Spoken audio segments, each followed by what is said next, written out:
Assalamualaikum warahmatullahi wabarakatuh. Jumpa lagi dengan channel saya Prudent Barbershop, guys.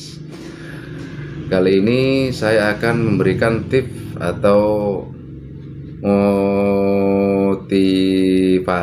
motivasi cara buka barbershop, guys, atau cukur rambut. Kemarin ketemu teman, guys, nanya-nanya, "Bro, kira-kira saya mau usaha barbershop, habis berapa ya?" Ya tergantung budget kamu, itu guys ya. Pas ketemu lagi ngobrol pas nongkrong gitu, guys. Tapi jangan lupa, guys ya, sebelum saya lanjutkan, jangan lupa di like, subscribe, komen, di share ya, biar tidak ketinggalan video-video berikutnya ya. Langsung saja, guys ya. Kali ini saya akan berbicara atau memberi tips soal membuka usaha barbershop dengan budget berapa bisa buka, guys ya. Ya tergantung teman-teman. Soalnya kemarin temanku bilang punya budget atau punya modal diperkirakan 100. Saya juga nanya 100 apa, 100 juta apa 100 ribu saya gitu, guys ya. Ya mungkin biasanya orangnya kan suka bercanda, guys ya. Ini ternyata serius. Nah ini, guys ya, pertama kita harus mengontrol atau kita survei tempat-tempat yang sesuai yang kita inginkan, guys. Seandainya di tempat yang mana itu ya. Kalau soal tempat saya nggak bisa berbicara, guys. Itu soal tempat itu selera. Di daerah manapun saya nggak tahu. Yang penting seandainya kayak teman-teman ini ya mau buka di daerah Solo atau Semarang atau Surabaya atau mana-mana kan nggak masalah. Yang penting kita harus survei tempat dan survei lokasi daerah situ gimana, apa itu penduduknya di situ padat apa enggak gitu, guys ya.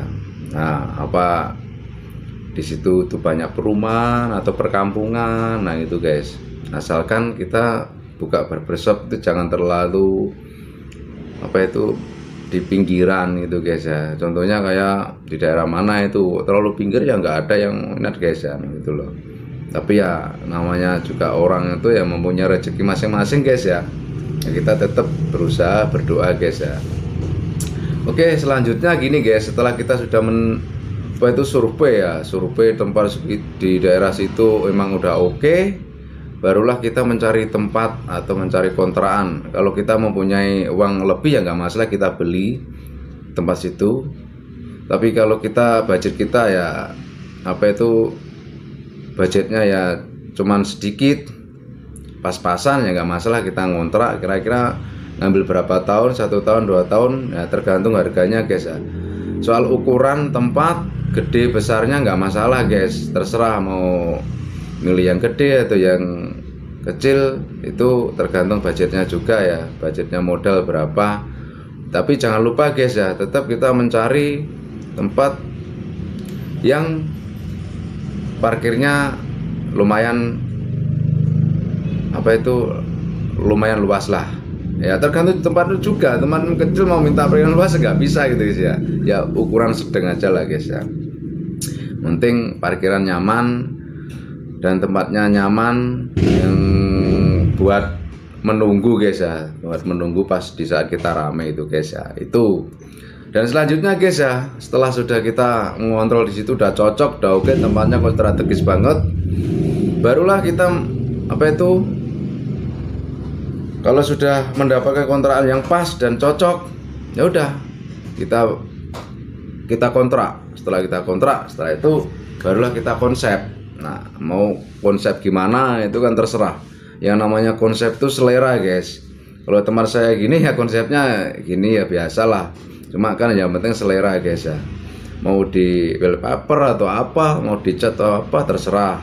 Terus selanjutnya itu, guys, penataan kayak kaca hias kursi dan sesuai dengan ukurannya. Terus penataan lagi juga kayak itu kayak meja keramas, guys ya. Itu itu harus bener-bener ditata yang rapi guys ya, yang sesuai dengan selera sampean-sampean itu guys. Dan selanjutnya guys ya, itu sebelum kita mengawali atau merintis usaha barbershop cukur rambut ya, tentunya kita kan ya harus kita harus merinci semua keseluruhannya, modal berapa yang kita keluarkan.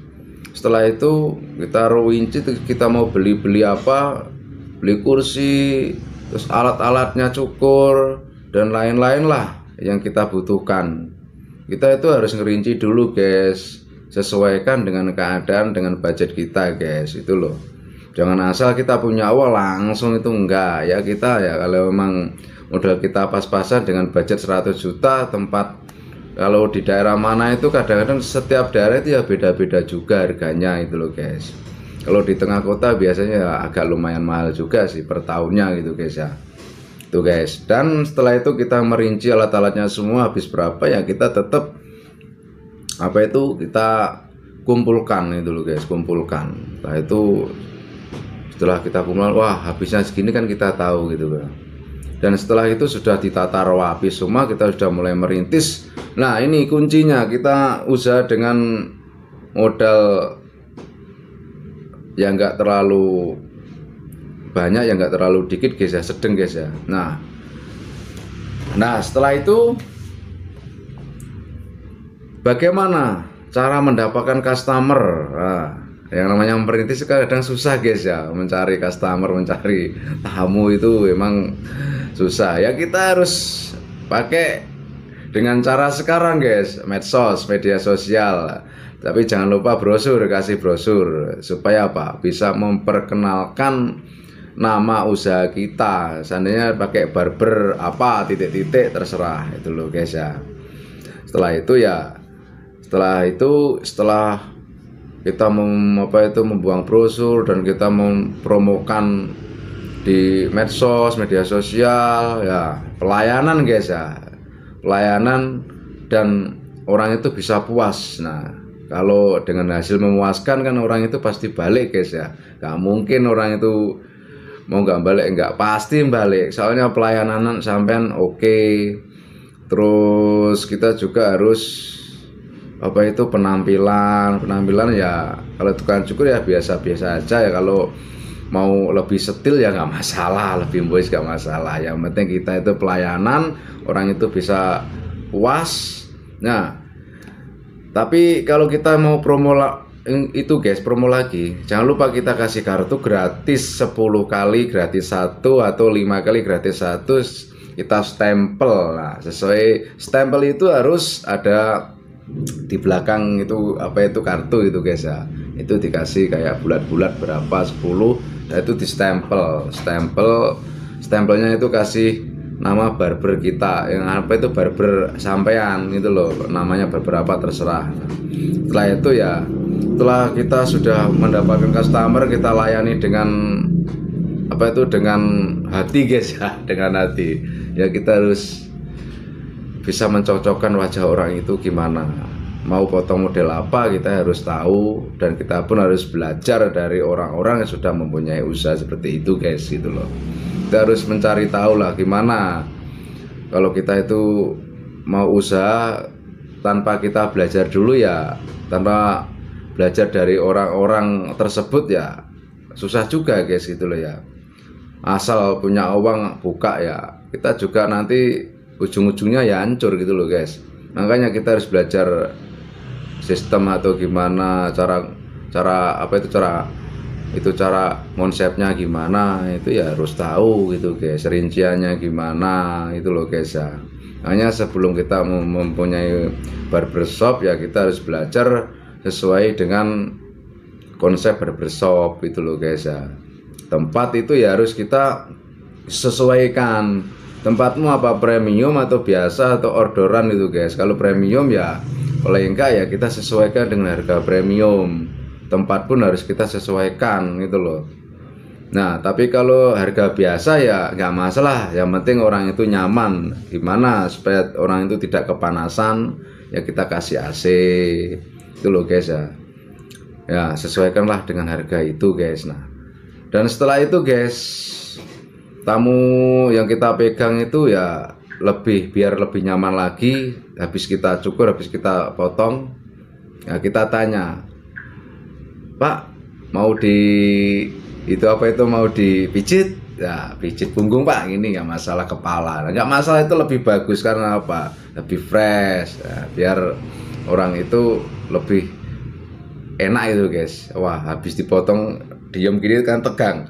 Kalau kita pijit punggungnya sini kepalanya, wah itu malah mantep guys itu loh.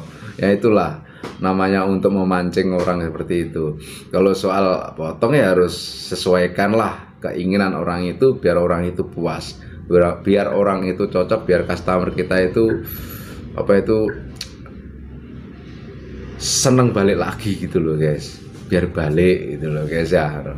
Nah, dan langkah-langkah berikutnya guys ya nanti banyak sekali yang kita bahas guys soal barbershop. Nah, contoh lah kayak tempat saya ini kecil, nah, tapi kan yang penting tempatnya prospek ya, terus strategis, dan kita yang namanya bersaing itu pastilah guys, namanya orang usaha itu pasti ada saingan, itu pasti ada, tapi saingan yang wajar aja lah gitu guys. Ya yang penting jangan saling menghancurkan. Kalau menghancurkan bukan saingan, itu emang mau hancur-hancuran ya guys ya. Itu bukan orang usaha profesional guys ya.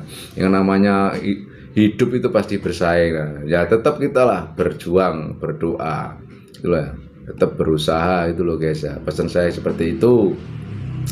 Dan selanjutnya ya gini guys ya, kalau kita sudah mengeterapkan cara-cara usaha kita, cara-cara buka barbershop, ya emang lah kita itu harus mengetahui, walaupun sedikit ilmu-ilmu tentang barbershop itu kita harus tahu gitu. Dan kita harus tahu tentang model-model rambut atau apa, itu harus tahu. Dan customer pun itu biar nggak kecewa, biar puas lah gitu loh guys ya. Nah seperti itulah guys. Nah, dan langkah selanjutnya guys ya, jangan lupa guys ya, kita jangan pernah, kalau usaha jangan pernah menjelek-jelekan saingan kita, jangan. Udahlah, biar namanya rezeki pasti ada yang ngatur lah guys ya. Nah seperti itu guys, pesan saya ya, motivasi sekelumit saya ya seperti ini guys. Nah soalnya saya kan sudah ngeterapkan sendiri, udah belajar sendiri ya, seperti inilah. Kalau teman saya itu emang bertanya seperti itu guys, dan seperti ini saya sampaikan, mudah-mudahan bermanfaat guys ya. Nah kurang lebihnya guys ya, nanti kita sambung ya di episode berikutnya guys ya. Oke guys, saya cukup sampai di sini dulu guys, motivasi dari saya walaupun sekelumit. Nah, tapi jangan lupa guys, di subscribe, di like ya, di share, di komen, biar saya tetap bersemangat membuat konten video guys ya. Nah, ya sekedar buat hiburan guys ya, sekedar buat pengalaman, ini belajar pengalaman walaupun sedikit guys ya. Mudah-mudahan bermanfaat guys ya. Oke guys, saya cukup sampai di sini dulu guys ya. Nah, kalau ada kata-kata saya yang kurang atau ada yang kurang paham dengan cara-cara saya ini, mohon di komen guys ya. Oke guys ya, assalamualaikum warahmatullahi wabarakatuh.